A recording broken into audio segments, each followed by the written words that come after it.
अब हम लोग बात करने वाले हैं कि कौन कौन से इरिगेशन वाटर क्वालिटी होती है। दैट मीन्स कि क्या होता है जब आप इरिगेशन करते हो, ठीक है, तो जो आपका वाटर है उसमें बहुत सारे टाइप्स के कैटायंस प्रेजेंट्स रहते हैं, वेरियस टाइप्स के सॉल्ट्स प्रेजेंट रहते हैं, बैक्टीरियल कंटामिनेशंस होते हैं। तो कितनी सारी चीज़ें आपका जो water which you are providing in the field, उसमें बहुत सारे पैरामीटर्स प्रेजेंट होते हैं which will be discussing. Fine. तो सबसे पहले जब हम लोग इरिगेशन वाटर क्वालिटी की बात करते हैं तो सबसे पहले हम लोग पढ़ेंगे सेडिमेंट कंसंट्रेशन के बारे में। So first we will put the heading irrigation water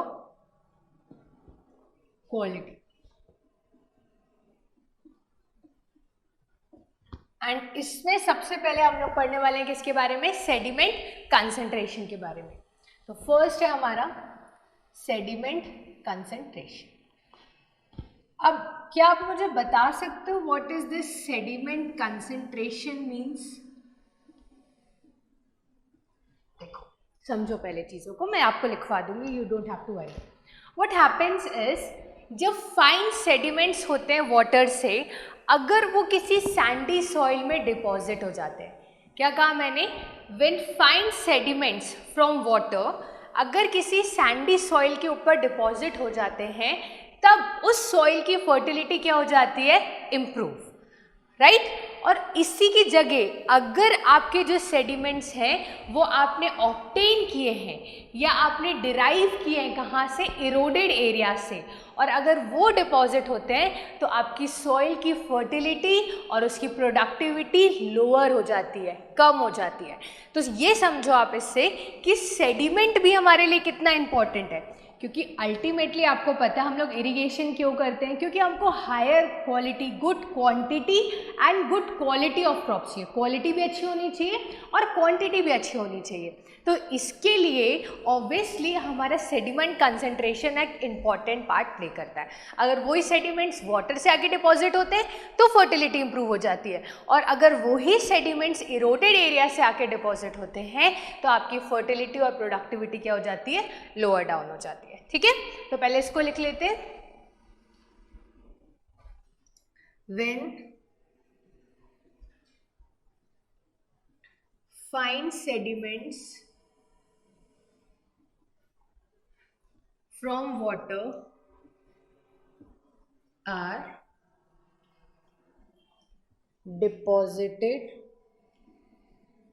on sandy soil,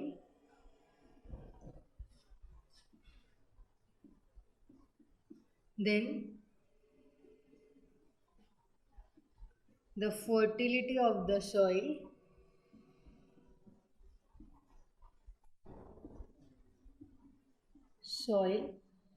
gets improved.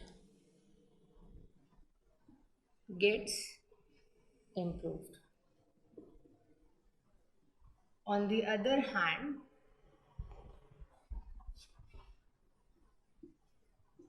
if the sediments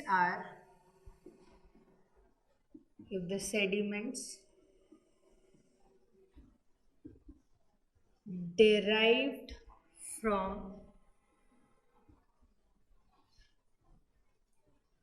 eroded areas are deposited,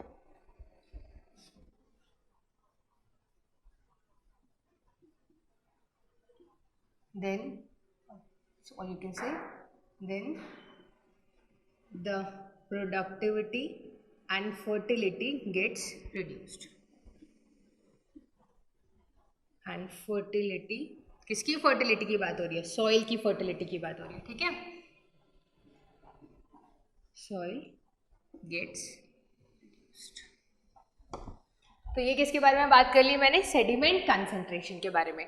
तो अब आपको समझ में आ गया होगा कि क्यों हम लोग इरिगेशन वाटर क्वालिटी की बात कर रहे हैं, कि जिस वाटर को आप सप्लाई कर रहे हो, ठीक है, या जो भी सेडिमेंट्स प्रेजेंट है उसका क्या इफेक्ट हो सकता है सॉइल में। क्योंकि अल्टीमेटली मैंने आपको जैसे ही कहा कि हमको प्रोडक्टिविटी ज़्यादा चाहिए, प्रोडक्शन ज़्यादा होना चाहिए, तभी तो ज़्यादा रेवेन्यू मिलेगा, तभी तो ज़्यादा प्रॉफिट होगा, ठीक है। तो इन सब चीज़ों का हमको ध्यान रखना पड़ता है।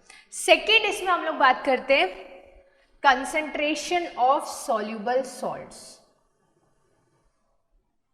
concentration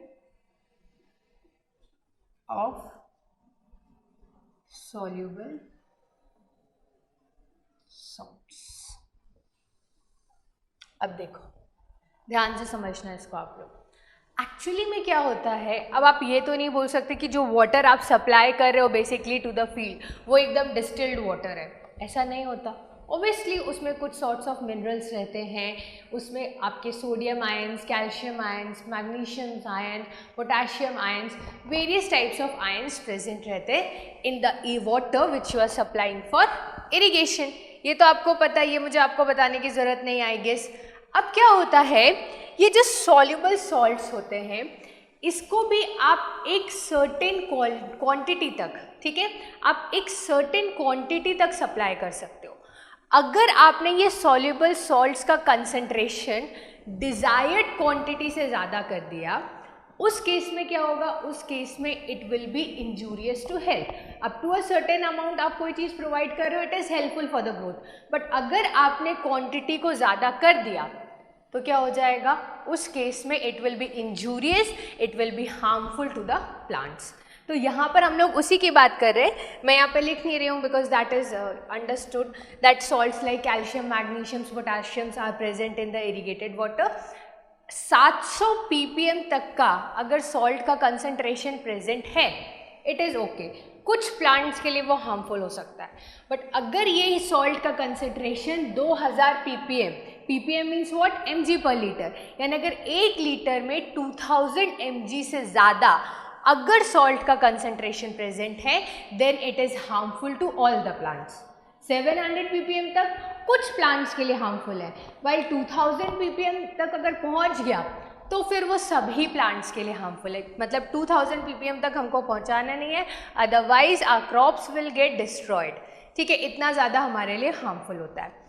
अब इसके बाद क्वेश्चन आता है, पता कैसे चलेगा, मेजर कैसे करेंगे कि 2000 ppm कब पहुंचा, 700 ppm कब पहुंचा। ऑब्वियसली एक टर्म होना चाहिए, एक एक्सप्रेशन होना चाहिए जिसे हम लोग मेजर कर सके, ये भी इम्पॉर्टेंट है।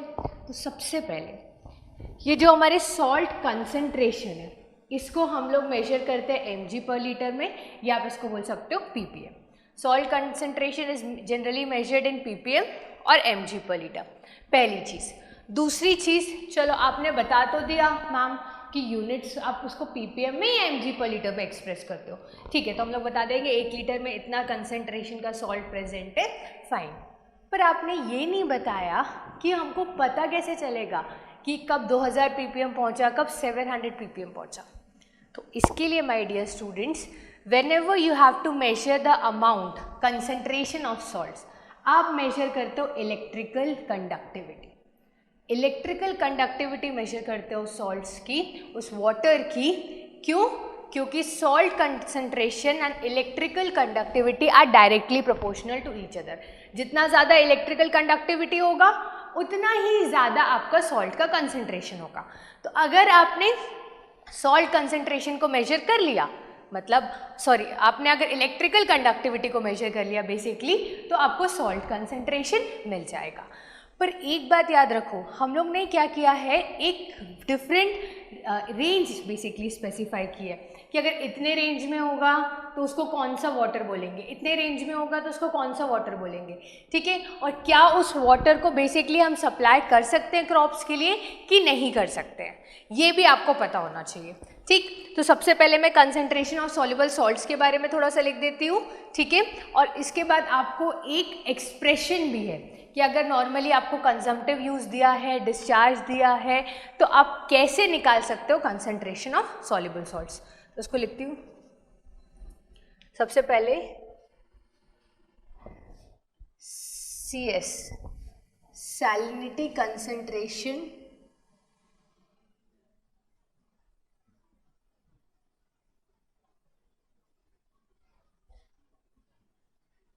ऑफ the soil solution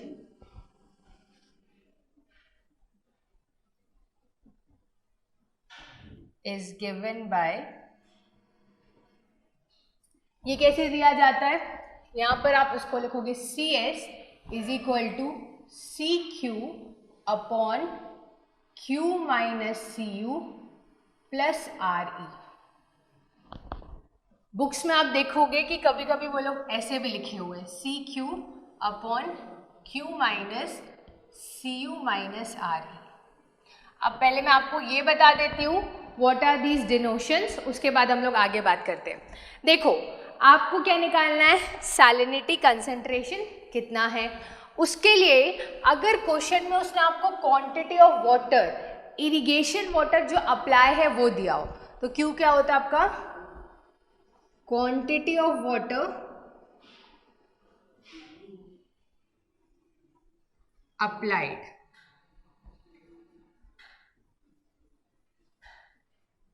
सी क्या होता है, उस क्वांटिटी ऑफ वाटर जो कि आप अप्लाई कर रहे हो लैंड में, उसमें जो सॉल्ट्स प्रेजेंट रहते हैं, ये सी उसका कंसंट्रेशन बताता है। So C is the concentration of the salts in the irrigated water. So ये हो जाएगा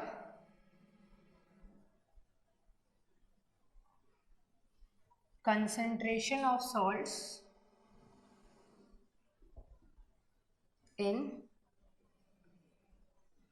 irrigated water।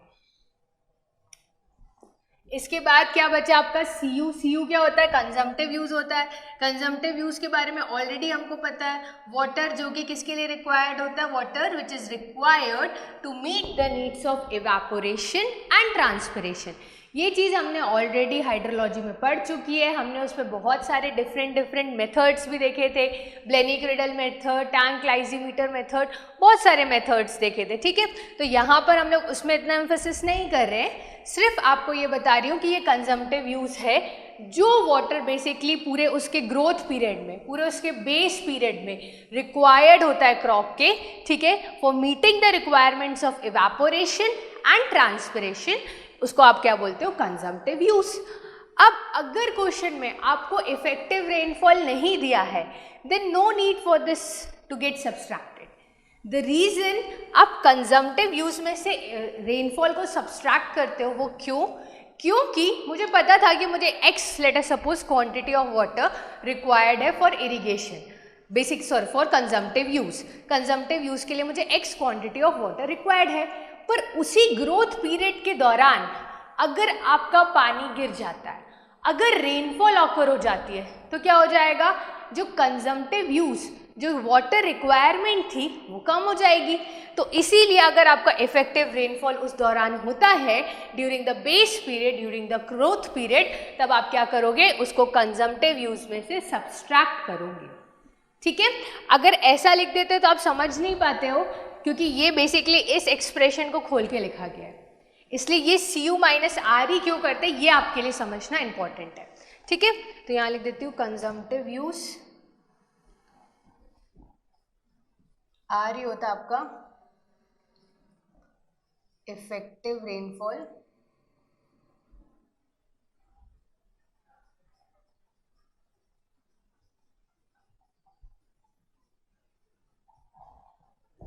और कुछ छूटा गया, सब मैंने डिफाइन कर दिया, ठीक है। तो इस तरीके से आप concentration of your salinity concentration निकाल सकते हो, बीट दिस और बीट दिस, आप सैलिनिटी कंसंट्रेशन निकाल सकते हो, फाइन। अब ये तो हो गया फॉर्मूला बेस्ड। अब मैंने जो दूसरा बताया था, सॉल्ट कंसंट्रेशन आप किस में मेजर कर सकते हो, mg पर लीटर या ppm में, तो उसको भी लिख लेते हैं।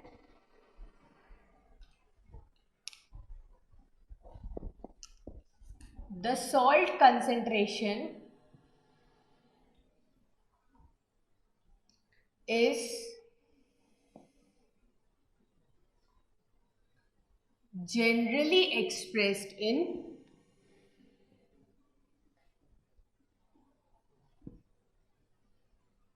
ppm और mg पर लीटर। पहली चीज जो मैंने आपको बता चुकी थी। सेकेंड क्या है आपका, 700 ppm तक का may be harmful to some plants, but salt concentration greater than 2000 ppm is harmful for all the plants. So salt concentration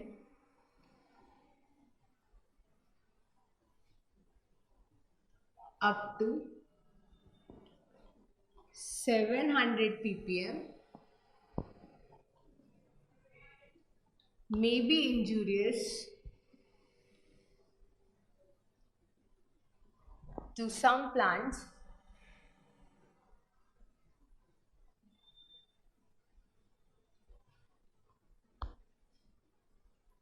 while salt concentration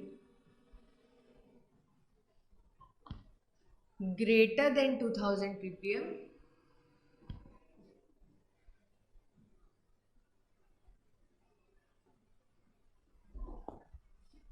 is harmful to all plants, या आप लिख सकते हो harmful to all crops.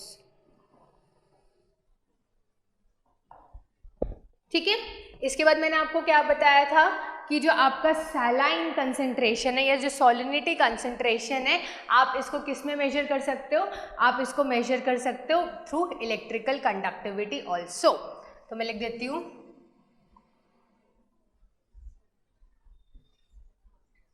Electrical conductivity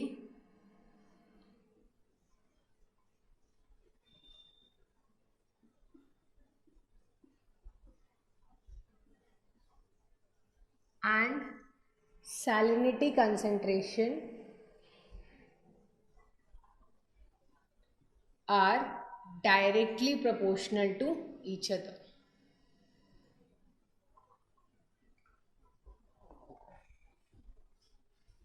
Proportional to each other. तो मतलब अगर आपने electrical conductivity major कर ली तो ऑटोमेटिकली आपको सैलिनिटी कंसेंट्रेशन पता चल जाएगा.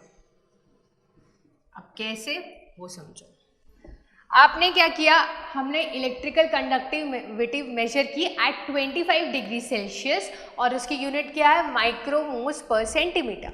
अगर आपको याद होगा तो ये चीज़ मैंने आपको एनवायरनमेंट में भी बताई थी. कब? जब हम लोग बात कर रहे थे फिजिकल पैरामीटर्स, केमिकल पैरामीटर्स की बात कर रहे थे, ठीक है, और बायोलॉजिकल पैरामीटर्स की बात कर रहे थे. तब मैंने आपको बताया भी था कि जब हम लोग डिजॉल्व सॉल्ट्स वगैरह की बातें करते हैं या अगर आपको इलेक्ट्रिकल कंडक्टिविटी मेजर करते हैं तो आपको एक डायोनिक टेस्टर के बारे में भी बताया था और मैंने आपको इलेक्ट्रिकल कंडक्टिविटी मेजर करते हैं माइक्रोमोल्स पर सेंटीमीटर के बारे में भी बताया था. तो उसी वाटर की हम लोग जो पानी पीते हैं उसमें भी नहीं चाहिए, जो पानी आप सप्लाई करते हो for the growth of the crops, for irrigating the crops, उसमें भी up to a certain quantity and certain amount of salts present होना चाहिए. रीज़न, अगर आपने ज़्यादा क्वांटिटी में प्रोवाइड कर दिया तो जो ग्रोथ होनी थी वो तो होगी ही नहीं and it may be possible कि वो लैंड को भी, उसकी फर्टिलिटी को भी क्या कर देगा, रिड्यूस कर देगा. हो सकता है वो बैरन लैंड भी बन जाए. तो कुछ भी हो सकता है क्योंकि आप क्या कर रहे हो, ज़्यादा किसी भी चीज़ की एक्सेस करने से क्या होता है, obviously it is harmful, beat anything. ठीक है, तो यहाँ पर अगर मैं बात करूँ इलेक्ट्रिकल कंडक्टिविटी की, तो electrical conductivity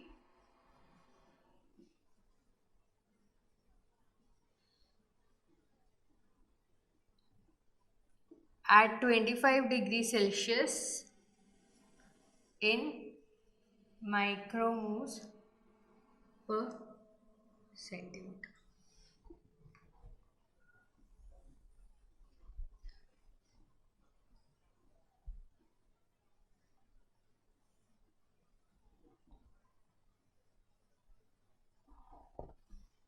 Type of water. अब क्या होता है, अगर ये वैल्यू इलेक्ट्रिकल कंडक्टिविटी की 100 से 250 तक हो सकती है, पहला, 250 से 750 तक हो सकती है, 750 से 2250 तक हो सकती है एंड 2250 से ज़्यादा हो सकती है. ये आपकी इलेक्ट्रिकल कंडक्टिविटी की मेजरमेंट है. अगर ये वैल्यू 100 से 250 तक होती है तो आप इसको बोलते हो लो सैलाइन वाटर. और इस वाटर को बेसिकली आप सब क्रॉप्स के लिए यूज़ कर सकते हो. अगर आपने देखा, मेजर किया, ओके फाइन, ये जो वाटर आ रहा है कैनल से, इसकी इलेक्ट्रिकल कंडक्टिविटी 100 से 250 है, या फिर आप उसको बोल दो कि लेस देन 250 है, तो आप क्या कर सकते हो, बोलोगे कि इसको आप क्लासीफाई कर सकते हो as low saline water and it can be used for all crops. So uses can be used for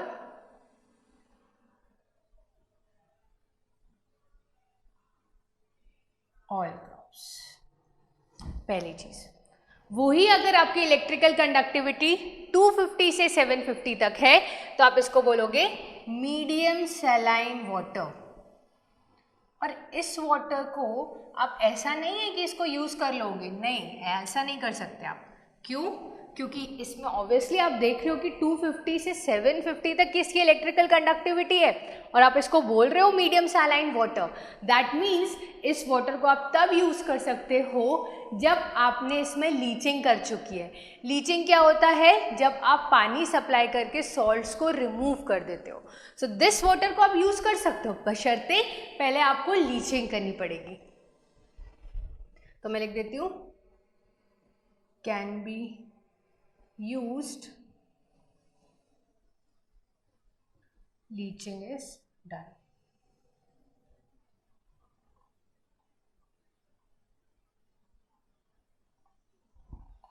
ये हमारा सेकेंड हो गया.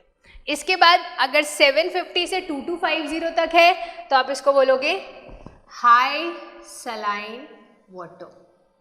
This is known as high saline water.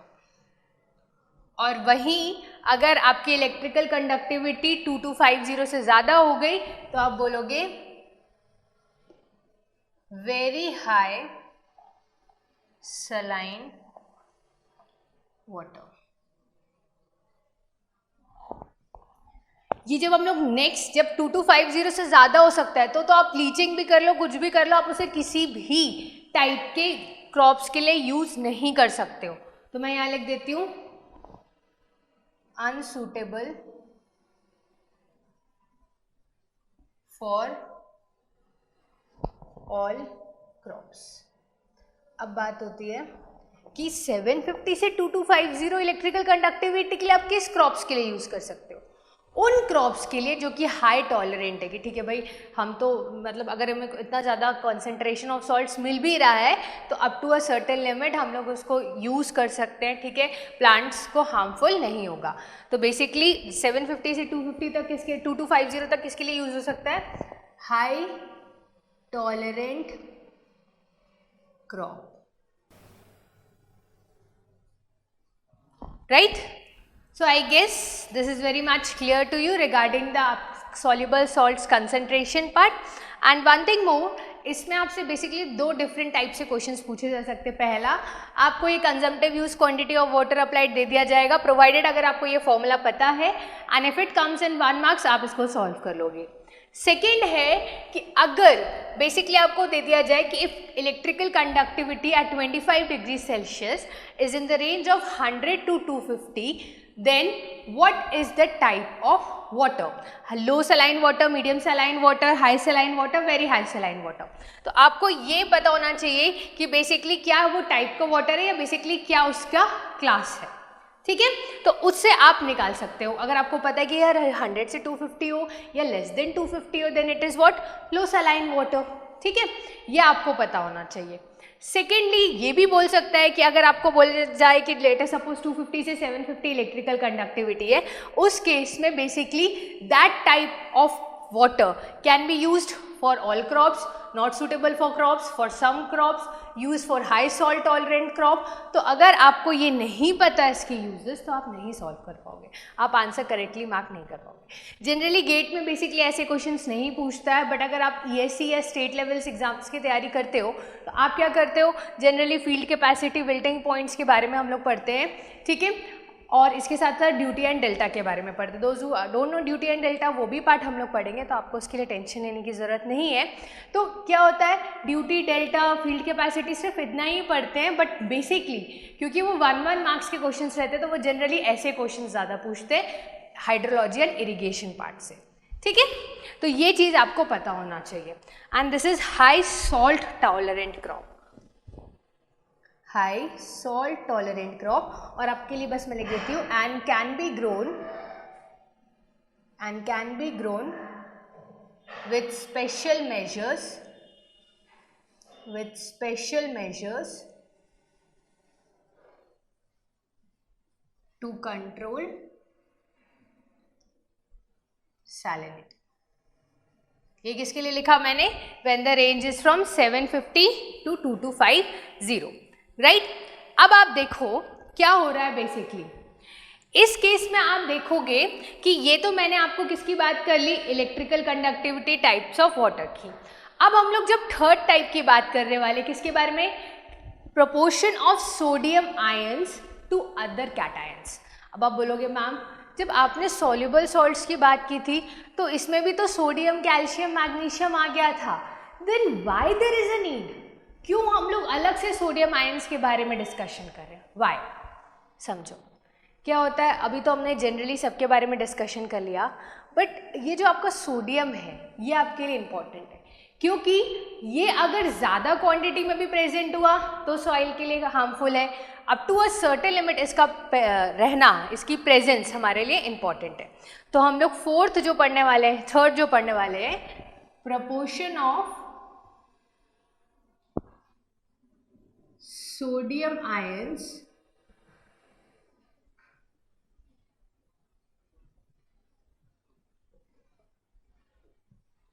to other cations। अब बेसिकली क्या होता है, जब हमको मेजर करना है कि सोडियम आयंस का क्या परसेंटेज है with respect to other cations, उसके लिए आप यूज़ करते हो एक फैक्टर जिसको आप बोलते हो सोडियम एड्सॉर्प्शन रेशियो। क्या बोला मैंने आपको? When you have to measure the proportion of sodium ions with respect to other cations, तब आप एक फैक्टर यूज करते हो जिसको आप बोलते हो सोडियम एड्सॉर्प्शन रेशियो। तो मैं यहाँ पे पहले लिखती हूँ, और इसको क्यों मेजर करते हैं, क्या एक्सप्रेशन है, उससे क्या मिलता है, वो भी हम लोग अभी पढ़ेंगे, ठीक है? तो you don't have to worry. The proportion of sodium ions is generally expressed by a factor known as sodium adsorption ratio. इसको आप लोग शॉर्ट में बोलते हो SAR। And this sodium adsorption ratio जो आप मेजर करते हो, आप इसको मेजर करते हो इक्विवेलेंट पर मिलियन में। तो ये भी मैं लिख देती हूँ, इज एक्सप्रेस्ड और is measured in EPM, equivalent per million. Now sodium adsorption ratio का एक्सप्रेशन क्या है ये समझ लेते हैं। Sodium adsorption ratio is given by Na plus divided by root over Ca2 plus plus Mg2 plus by 2। इस तरीके से ये बेसिकली आपके स्टेट लेवल और ESE में पूछा जाता है, क्योंकि सिंपल फॉर्मूला बेस्ड है। तो आपको अगर आप उसकी तैयारी कर रहे हैं तो फिर तो आप लोगों को ये पता होना चाहिए, ठीक है? सोडियम एड्सॉर्प्शन रेशियो, हाँ अगर गेट में अगर उसको पूछना होगा 1 मार्क्स में तो वो क्या कर सकते हैं, which of the following expression regarding sodium adsorption ratio is right. और कभी कैल्शियम को ऊपर कर देगा, मैग्नीशियम को न्यूमरेटर में लिख के ऐसे परम्यूटेशन कॉम्बिनेशंस में अगर पूछना हो तो पूछ सकते हैं, ठीक है? तो ये expression for calculating the sodium adsorption ratio आपको पता होना चाहिए।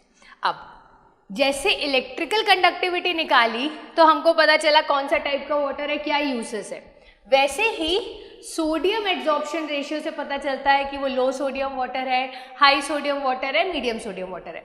तो मैंने आपके लिए चार्ट पहले से बना के रख दिया है यहाँ पे, this is for you so that you can write this sodium adsorption ratio is in equivalent per million. तो देखो जब रेंज 0 से 10 होती थी तो ये लो सोडियम वाटर कहलाता था, जिसको आप कोई भी सॉइल, कोई भी क्रॉप्स के लिए यूज कर सकते थे। वहीं अगर आपका सोडियम एड्जॉर्प्शन रेशियो 10 से 18 होता है तो आप उसको मीडियम सोडियम वाटर बोलते हो, एंड ये बेसिकली कोर्स ग्रेन सॉइल के लिए आप यूज़ कर सकते हो। सिमिलरली अगर ये सोडियम एड्जॉर्प्शन रेशियो 18 to 26 होता है, आप इसको हाई सोडियम वाटर बोलते हो। 26 से ज़्यादा होता है तो वेरी हाई सोडियम वाटर बोलते हो। वेरी हाई सोडियम वाटर किसी भी प्लांट क्रॉप्स के लिए, प्लांट्स के लिए सूटेबल नहीं है। और वहीं अगर मैं बात करती हूँ 18 से 26 की रेंज में जब आपका सोडियम एड्जॉर्प्शन रेशियो होता है, उसको आप हाई सोडियम वाटर बोलते हो। और ये कुछ सॉइल्स के लिए हार्मफुल हो सकता है, बट अगर आपने गुड ड्रेनेज दिया, जिप्सम प्रोवाइड किया, तो बेसिकली क्या हो जाएगा, आप इसको यूज़ कर सकते हो। नाउ आपको एक क्वेश्चन स्ट्राइक करना चाहिए, मैम अभी तक के तो आपने जिप्सम के बारे में कुछ भी नहीं बताया, फिर यहाँ पर आप कैसे जिप्सम की बात कर रहे हो? क्योंकि देखो, अगर आपके पास समझना कैल्शियम और मैग्नीशियम के सिलिकेट्स प्रेजेंट है, पहले जिप्सम को से के बारे में तो मैं बताती हूँ, पर पहले आप ये समझो, अगर आपके वाटर में कैल्शियम या मैग्नीशियम के सिलिकेट्स प्रेजेंट है and if sodium is there, अगर सॉइल में calcium magnesium silicates and water containing sodium, so what it will form? It will form sodium silicates. अब ये सोडियम सिलिकेट्स अगर ये फॉर्म हो गए तो आपको पता है ये जो मेरा रीज़न था अभी जब मैंने आपको बोला क्वेश्चन की, क्योंकि हमने ऑलरेडी सॉल्युबल सॉल्ट्स के बारे में पढ़ लिया है, then why there is a need कि हम लोग सोडियम के बारे में पढ़ रहे हैं? रीज़न कि ये जो सोडियम सॉलिकेट्स है ये एक डिहाइड्रेशन का काम करता है प्लांट्स, मतलब प्लांट्स को ज़्यादा वाटर की रिक्वायरमेंट होगी, पहली। दूसरी, अगर ये सोडियम सिलिकेट्स फॉर्म हो गया तो ये क्या करता है, जो पोर्स होता है, जो वॉइड्स होता है सॉइल का, उसको क्लॉग कर देता है। अब अगर जो वॉइड्स है या जो पोर्स है सॉइल के वो क्लॉग हो जाएंगे, देन ऑब्वियसली आप जो भी इरिगेशन करोगे वो रूट जोन तक पहुंच नहीं पाएगा और आपकी जो प्रोडक्टिविटी है वो भी आपको नहीं मिल पाएगी। दैट इज़ वाई ये कैलकुलेट करना ज़रूरी है, what is the concentration, what is the amount of sodium present in irrigated water. अब आपको समझ में आया पहली चीज़। तो अगर ये बात करूँ, सोडियम आयन क्या करता है, ये क्लॉग कर देता है वॉइड्स को, जिसके कारण आपकी प्रोडक्टिविटी और आपकी परमिएबिलिटी में इफेक्ट आता है, पहली चीज़। अब सोडियम एड्जॉर्प्शन रेशियो पढ़ लिया, वैसे ही एक और टर्म होती है हमारी exchangeable sodium percentage. This is known as exchangeable sodium percentage. और इसको आप कैसे मेजर करते हो? This is Na plus upon Na plus plus Ca2 plus plus Mg2 plus into 100। इस तरीके से आप एक्सचेंजेबल सोडियम परसेंटेज भी निकाल सकते हो। अब हम लोग को इसके डेप्थ में नहीं जाना कि ये कैसे आया है, जस्ट आप अभी एक्सप्रेशन पार्ट पे डील करो, because you have many much things to study. I don't guess कि आपको यहाँ पर अभी पीएचडी करनी है, पहली चीज़। फाइन। एंड सेकेंड चीज़, अगर आपको ये कैसे आया समझना होगा then we can do it later, but अभी हम लोग सिर्फ मेन पॉइंट्स पे फोकस कर रहे हैं जो हमारे लिए इंपॉर्टेंट है। बेसिकली ये फॉर्मूला आपने अलग अलग वैल्यूज़ को पुट किया, ठीक है, अलग सॉल्ट कंसंट्रेशंस निकाला, जैसे आपने ESP निकाला है वैसे ही आपके और भी टर्म्स होते हैं, ESR निकालते हैं अपन, ठीक है, वो सब अभी सेकेंडरी चीज़ें, अब जो मेन है हम लोग वो डिस्कस कर रहे हैं। इक्विवेलेंट सोडियम परसेंटेज निकाल लिया। अब based on sodium adsorption ratio, based on equivalent exchangeable sodium percentage, based on pH, आप सॉल्ट्स को दो टाइप में क्लासीफाई कर सकते हो। बेसिकली जो सॉल्ट्स रहते हैं, ठीक है, एक होता है जो सॉइल है, बेसिकली जो सॉल्ट्स के कारण जो सॉइल, आप उसको दो टाइप में क्लासीफाई कर सकते हो। एक होता है आपका एल्कलाइन सॉइल और दूसरा होता है आपका सॉडिक सॉइल।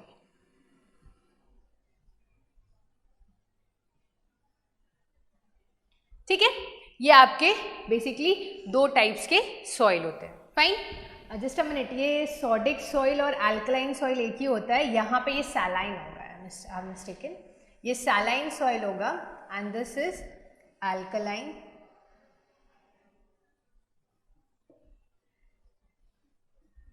सॉइल।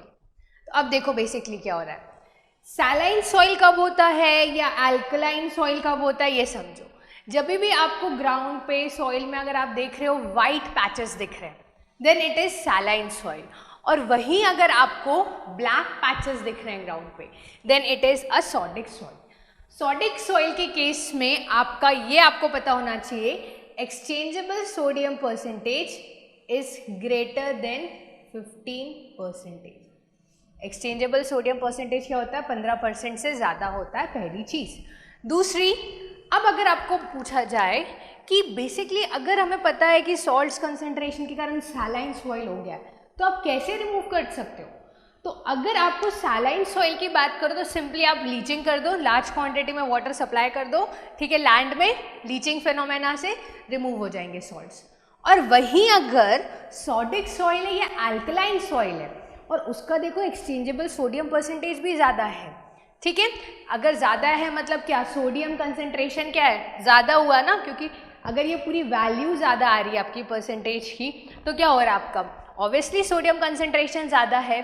तो उस केस में जब अल्कलाइन सॉइल या सॉडिक सॉइल होता है उस केस में क्या होता है, बेसिकली आपको जिप्सम यूज़ करना पड़ता है। अब क्यों जिप्सम यूज़ करना पड़ता है, क्योंकि ये जो बॉन्ड फॉर्म होता है सोडियम और सिलिकेट के बीच के, इस बॉन्ड को ब्रेक करने का काम कौन करेगा, जिप्सम। इसीलिए यहाँ पे लिखा गया है कि require good drainage, high leaching with gypsum. अगर एक तो 26 से ज़्यादा है तो उसको तो यूज़ ही नहीं करना, फिर तो कोई बात ही नहीं है। बट अगर उसकी जो सोडियम एड्जॉर्प्शन रेशियो अगर 18 से 26 भी है तो आपको जिप्सम यूज़ करना पड़ेगा। क्यों, क्योंकि आपको इस सोडियम और सिलिकेट का जो बॉन्ड है उसको तोड़ना है, दैट इज़ द रीज़न, ठीक है। तो इसको लिख सकते हो, can be used when leaching is done. और सोडिक सॉइल के केस में क्या होगा, आपको जिप्सम भी यूज़ करना पड़ेगा, लीचिंग के साथ साथ क्या करना पड़ेगा, जिप्सम भी यूज़ करना पड़ेगा। तो मैं लिख देती हूँ लीचिंग विथ जिप्सम,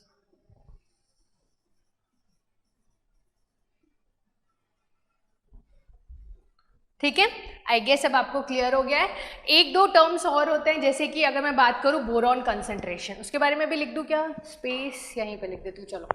फोर्थ होता है हमारा बोरॉन कंसंट्रेशन। बोरॉन कंसंट्रेशन क्या होता है, ये जो बोरॉन जो प्रेजेंट रहता है बेसिकली ये शुगर केन के लिए बहुत यूजफुल होता है, उसकी ग्रोथ के लिए आपके लिए अच्छा होता है, शुगर केन की ग्रोथ के लिए, आपके लिए नहीं, शुगर केन की ग्रोथ के लिए। नाउ व्हाट हैपेंस इज, चलो अच्छा होता है पर कितना अमाउंट में अच्छा होता है, so boron concentration up to 0.3 ppm is good for some crops, but अगर ये कंसंट्रेशन 4 ppm तक पहुंचा तो फिर उससे ज़्यादा किसी भी क्रॉप के लिए यूजफुल नहीं है। बोरॉन कंसंट्रेशन क्या बोला मैंने, अप टू 0.3 ppm। चीज़ों को समझो तो माइंड में ऑटोमेटिकली रहेगी, फिर से अलग से नोट्स बना के फिर पढ़ने की आपको ज़रूरत नहीं है if you are focusing on this lecture, ठीक है। आई नो थोड़ा थ्योरेटिकल पार्ट है, रिलेट करना पड़ता है, बोरिंग सा लगता है, बट बेसिकली आपको इसको पढ़ना तो पड़ेगा, ठीक है। I can't help you out but I can help you कि मैं उन चीज़ों को बार बार बोल रही हूँ सो दैट आपके दिमाग में घुस जाए, बिकॉज व्हाट हैपेंस इज जो चीज़ें हम सुनते हैं वो हमारा ब्रेन जल्दी कैच करता है, ठीक है। तो मैं बोरॉन कंसंट्रेशन के बारे में लिख देती हूँ, boron concentration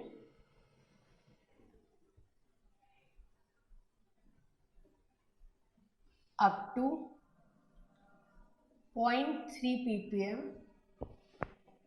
is useful for some crops while concentration